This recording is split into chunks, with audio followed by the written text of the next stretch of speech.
नमस्कार दोस्तों। आज का ये वीडियो बहुत ही इंटरेस्टिंग होने वाला है क्योंकि मैं इसमें कवर करूँगा जावास्क्रिप्ट की स्टेटमेंट्स और इसी के साथ शुरुआत होगी हमारी प्रोग्रामिंग जर्नी की, जिसमें हम पहला सॉफ्टवेयर प्रोग्राम लिखेंगे।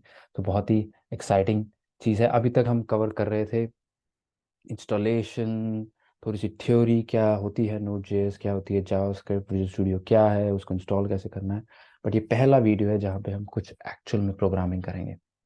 आइए जानते हैं स्टेटमेंट्स के बारे में। स्टेटमेंट्स क्या है? स्टेटमेंट्स प्रोग्राम की इंस्ट्रक्शंस हैं। प्रोग्राम क्या है, स्टेटमेंट क्या है, इसके बारे में आपको बताता हूँ। एक कंप्यूटर प्रोग्राम होता क्या है? कंप्यूटर प्रोग्राम इंस्ट्रक्शंस होती हैं जो आप एक कंप्यूटर को देते हो। इंस्ट्रक्शंस का मतलब है आप कंप्यूटर को बताते हो कि कंप्यूटर ये करना है, ये मैं अचीव करना चाहता हूँ। उसको स्टेटमेंट कहते हैं। फॉर एग्जाम्पल, अगर आपको 2+2 4 करना है तो कंप्यूटर, और उसको प्रिंट करवाना है तो आप कंप्यूटर से कराओगे, कंप्यूटर 2+2 की जो आउटपुट है वो यहाँ पे रखो और इस आउटपुट को फिर प्रिंट करवा दो। ये मैं आपको एग्जांपल के थ्रू भी सिखाऊंगा। तो ये कमांड्स हैं जो आप बताते हो कंप्यूटर को, और कंप्यूटर फिर उन प्रोग्राम्स को, उन इंस्ट्रक्शंस को या कमांड्स को फॉलो करता है। एक प्रोग्राम में यूजुअली बहुत सारी इंस्ट्रक्शन होती है। तो बहुत सिंपल एडिशन का प्रोग्राम है, बट बड़े प्रोग्राम्स में कई बार मिलियंस, लाखों, करोड़ों में लाइंस ऑफ कोड से जा सकती हैं। अगर बहुत ही बड़ा प्रोग्राम हो, इमेजिन करें जैसे अमेजोन, फ्लिपकार्ट के जो जो सॉफ्टवेयर चल रहे हैं उनमें कई लाखों लाइन का कोड होगा। सो लेकिन हम एक दो लाइनों से स्टार्ट करेंगे अभी। बट एक एक कंप्यूटर प्रोग्राम के अंदर बहुत सारी इंस्ट्रक्शंस हो सकती हैं और यूजुअली होती भी हैं, और हर इस इंस्ट्रक्शन को स्टेटमेंट कहा जाता है।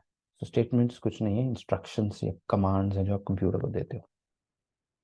मैं आपको एक डेमो दूंगा स्टेटमेंट का, जिसमें मैं कवर करूंगा एक कंसोल एग्जांपल और एक एडिशन सब्ट्रैक्शन का एग्जांपल। चलिए अब विजुअल स्टूडियो कोड खोलते हैं। हमारा विजुअल स्टूडियो कोड में आते हैं।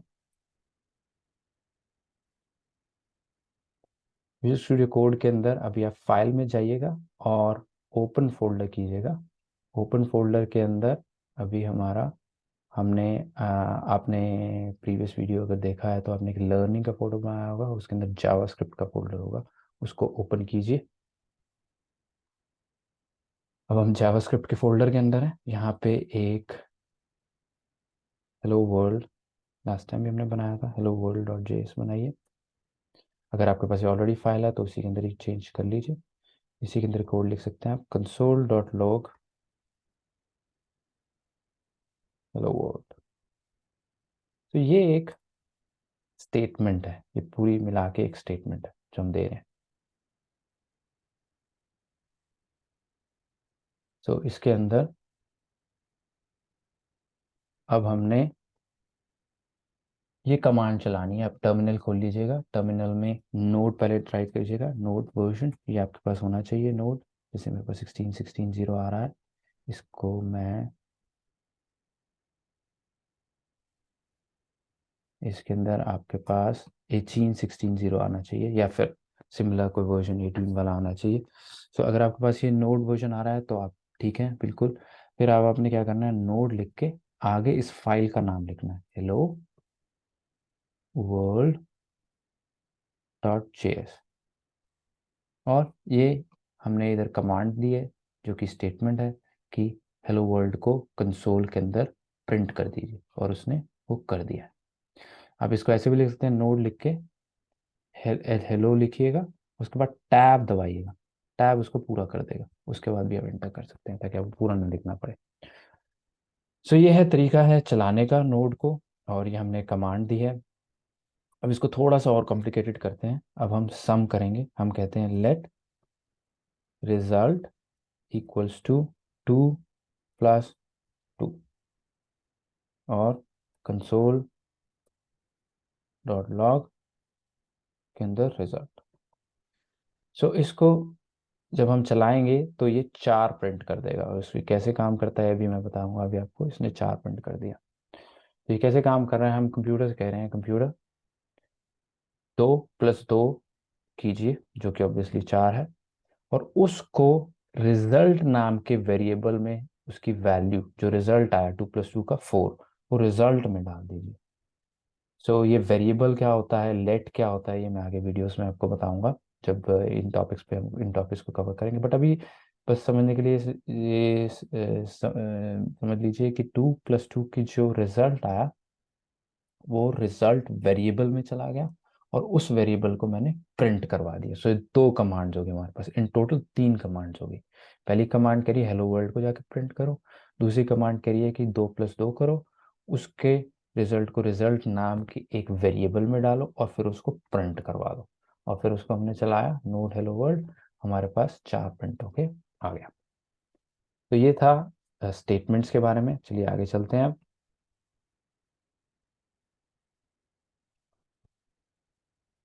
सेमीकॉलन्स। अब सेमीकॉलन्स जो हैं वो यूज़ करते हैं हम बहुत ज़्यादा, प्रोग्रामिंग लैंग्वेज में सेमीकॉलन्स यूज़ होते हैं, जावास्क्रिप्ट में भी यूज़ होते हैं। सेमीकॉलन्स बेसिकली 2 स्टेटमेंट्स को सेपरेट आउट करते हैं। सेमीकॉलन्स ज़रूरी नहीं है कि आपको सेमीकॉलन्स का इस्तेमाल करना है। अगर आप लाइन ब्रेक्स दे रहे हैं तो वो ऑटोमेटिकली जावास्क्रिप्ट उसको समझ जाता है। अम, और एक लाइन के अंदर कई स्टेटमेंट्स हो सकती हैं, अगर आप सेमीकॉलन से उनको उनके बीच में सेमी कॉलन डाल दे तो जावास्क्रिप्ट समझ जाता है। और उसका एग्जांपल भी मैं आपको दूंगा अभी।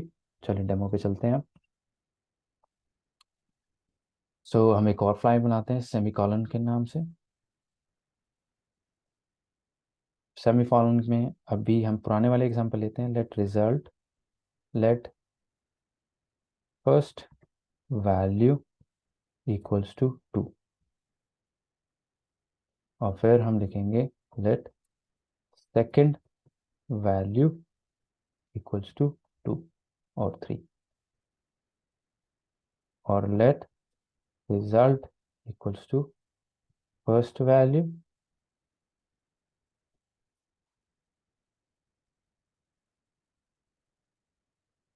Plus second value. मेरे पास ऑटो कंप्लीट भी आ रहा है बट मैं उसको यूज़ नहीं कर रहा, जिस ताकि मैं आप लोगों को दिखा सकूं।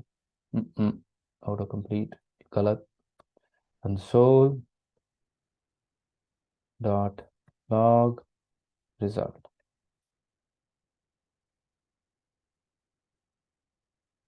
तो जब इसको हम चलाएंगे, अब हमने क्योंकि हमने फाइल चेंज कर दिया, तब याद रखिएगा यहाँ पे हमें सेमी कॉलन लिखना है, सेमी कॉलन डॉट जेएस। तो इसने 5 प्रिंट करा। अब इसके अंदर 4 स्टेटमेंट्स हैं और हर स्टेटमेंट के बाद मैंने सेमी कॉलन लगाया हुआ है, और उसके बाद यहाँ पे मैं रिजल्ट उसका प्रिंट करा रहा हूँ। तो मैंने क्या किया है, पहले मैंने कहा एक वेरिएबल बनाया फर्स्ट वैल्यू, जिसकी मैंने वैल्यू का कंप्यूटर से इसकी वैल्यू 2 है, और सेकंड वेरिएबल की वैल्यू 3 है। और फिर मैंने कहा फर्स्ट वैल्यू और सेकंड वैल्यू को ऐड कर दो, उनका जो रिजल्ट आया वो रिजल्ट वेरिएबल में डाल दो और रिजल्ट को फिर प्रिंट करवा दो। तो उसने कंप्यूटर ने मेरी स्टेटमेंट्स को, इंस्ट्रक्शंस को फॉलो किया और उसका रिजल्ट आया 5। इसी तरीके से अगर मैं इसको 4 कर दूंगा और फिर दोबारा से प्रोग्राम को चलाऊंगा तो हमारा रिजल्ट आएगा 7। अब सेमीकॉलन्स के बारे में ये टॉपिक है, तो अगर मैं इधर से लाइन एक ही में कर दूं इसको, सारी चीज़ें, ये सारी चीज़ें मैं एक ही में अगर कर दूं और फिर उसके बाद इसको चलाऊं,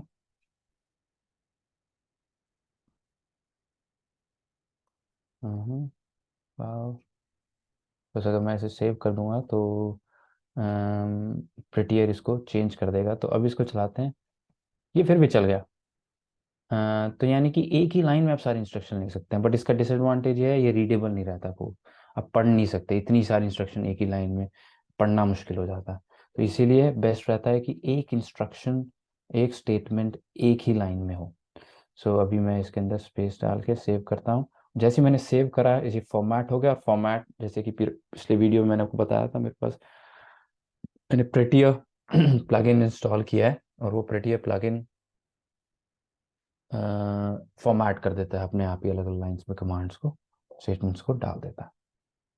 चलिए सेमी कॉलन कवर हो गया हमारे पास। अच्छा एक और चीज़ मैं कवर करना चाहता हूँ, अगर मैं इसको ऐसे लिखता बगैर सेमी कॉलन के, तो ये कह रहा है ये गलती है, ये नहीं मानेगा इसको। ये कह रहा है कि ये तो एक और स्टेटमेंट स्टार्ट हो गई और पहली स्टेटमेंट का सेमी कॉलन नहीं मिला उसको, तो वो कह रहा है मुझे नहीं समझ आ रहा है कोड क्या है, वो कोड फट गया, यहीं पर ही कोड फट गया। वो कह रहा है नहीं नहीं मुझे तो कुछ समझ नहीं आया, आप पहले कोई आपने यहाँ पे एक स्टेटमेंट डाली है, ये स्टेटमेंट डाली है आपने, और फिर ये सेकंड स्टेटमेंट आ गई और कोई सेमी कॉलन ही नहीं है, मुझे नहीं समझ आ गया, तो ये कोड नहीं चलेगा। तो सेमी कॉलन फिर जरूरी है। लेकिन अगर आप सेमी कॉलन नहीं जाते और लाइन स्पेस और लाइन ब्रेक डाल देते हैं, यानी कि एंटर डाल मार देते हैं अंदर बीच में, दो लाइन्स आ जाती हैं बीच में, तो भी नोट समझ जाता है कि ठीक है लाइन ब्रेक हो गया है, इसको सेमी कॉलन की तरह वो ट्रीट करता है।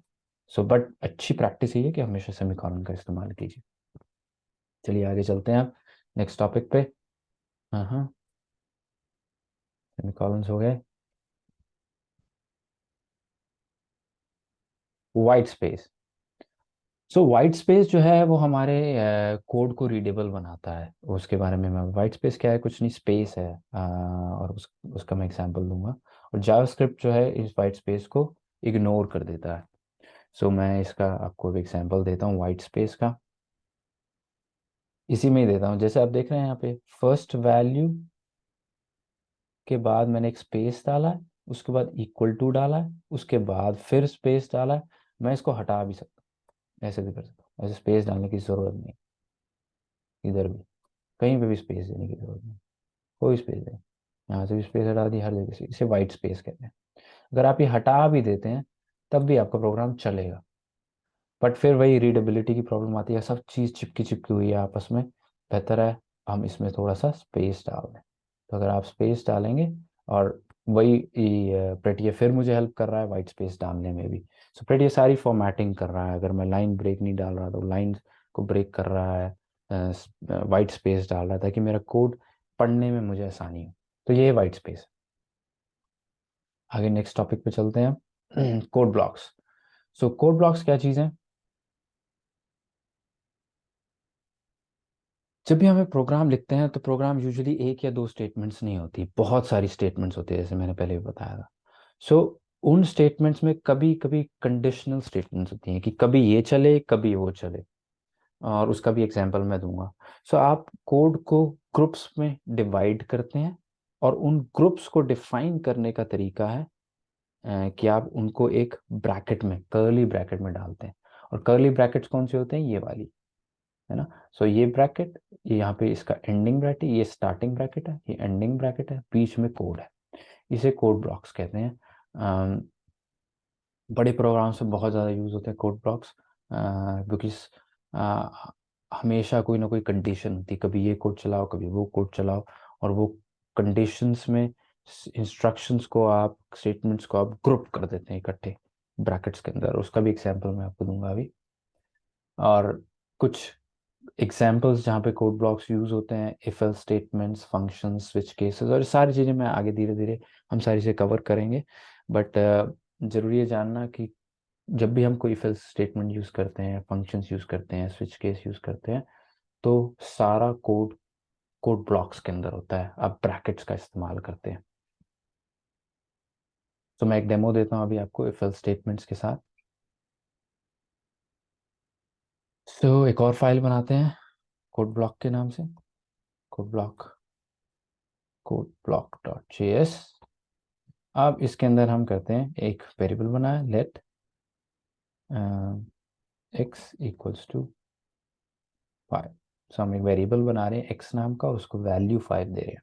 और ये वेरिएबल्स लेट के बारे में मैं आगे वाले वीडियोस पे बनाऊंगा, बट ये मान के चलिए कि अभी हमारे पास एक चीज़ है एक्स जिसकी वैल्यू है 5।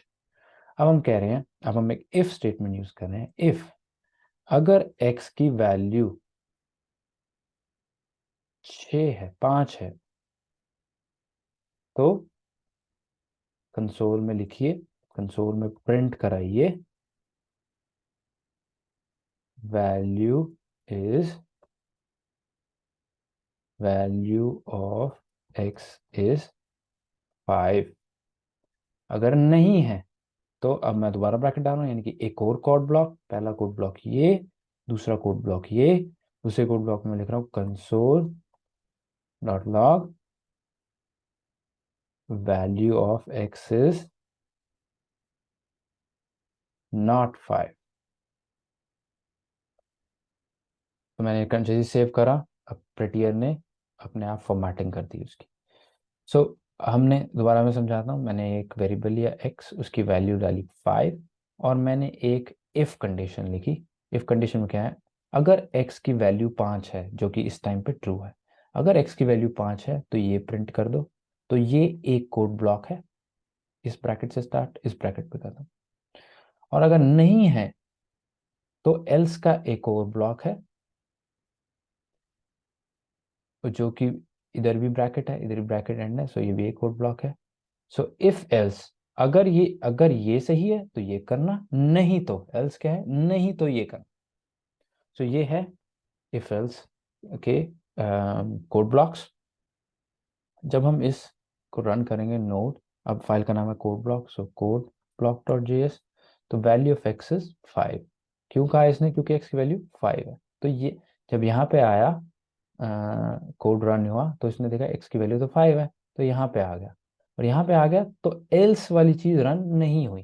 तो इफ एल्स का मतलब है या तो ये रन करो प्रोग्राम कंप्यूटर, या ये रन करना कंप्यूटर, दोनों में से एक ही चीज रन हुई। अगर एक्स की वैल्यू 5 है तो ये रन करना, और ये मत रन करना। और एक्स की वैल्यू 5 नहीं है तो ये रन करना, और ये वाला मत रन करना। तो इसका एग्जांपल मिलता है, अगर मैं एक्स की वैल्यू 6 कर देता हूँ यहाँ पे,